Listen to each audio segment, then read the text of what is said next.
I suppose that was an impressive performance on Saturday, and over the course of the 90 minutes, this time not just one half. Yeah, I feel we battered them on Saturday, and should have got the 3 points, but they scored first, and we really played our best football of the season, and it took us till the 84th, 85th minute or whatever to get the equaliser, which was a scrawny little goal, but they all count. It was positive performance for us, and that's what we need from now on. Must have given everyone a lift in the dressing room afterwards.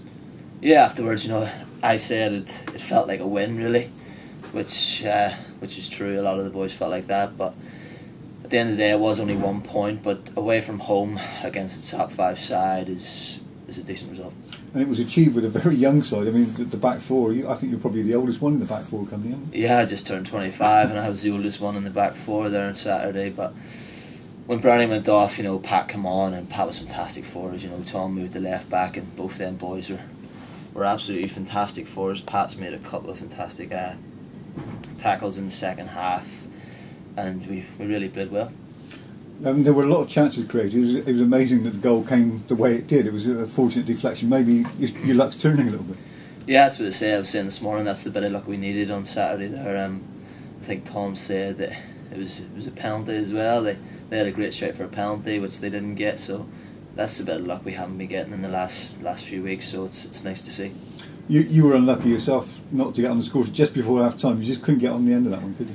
My first touch was terrible, Keith, yeah, but at least we're creating the chances, I think we must have had about 15 shots on target on Saturday. I think they all went straight at the keeper, which was unlucky, but we'll keep doing that, and on another day we could have scored 5 or 6. Yeah, it says something that their keeper was made man of the match by Mansfield fans. Yeah, I seen him walking in afterwards with a bottle of champagne and thought, yeah, we've had a good day. When their keeper gets man of the match, we've battered them, but we were unlucky to not come away with 3 points. You've shown that you can do it over the course of 90 minutes. Now I guess you've got to show you can do it over a number of games. Yeah, we've got to build on Saturday now. The gaffer said that we have to keep playing like that. There was a lot of football played on Saturday. I'm sure the fans like to see the football rather than the long ball. But as I said before, sometimes the long ball has to happen.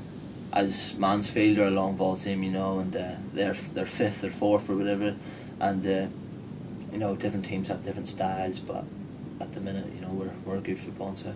1 or 2 changes to the team on Saturday out of necessity. David Clarkson and Ollie Clark certainly did their chances no harm, did they, with their performance? Nah, they were brilliant.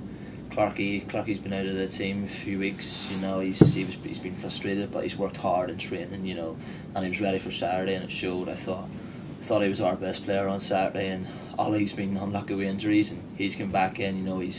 He's a solid centre midfielder, a good footballer. A lot of trust in him at a young age in there, and he really helped the team on Saturday as well. You've got 3 games coming up in a week, 2 of them at home, so it's an opportunity, hopefully, to get some points on the board. Yeah, hopefully, Keith. We'd like to win our games at home, and we've got an away game against Accrington on Tuesday night, which won't be easy. It's never easy playing up there, especially on a Tuesday night, but we'll go and give it all like we did on Saturday.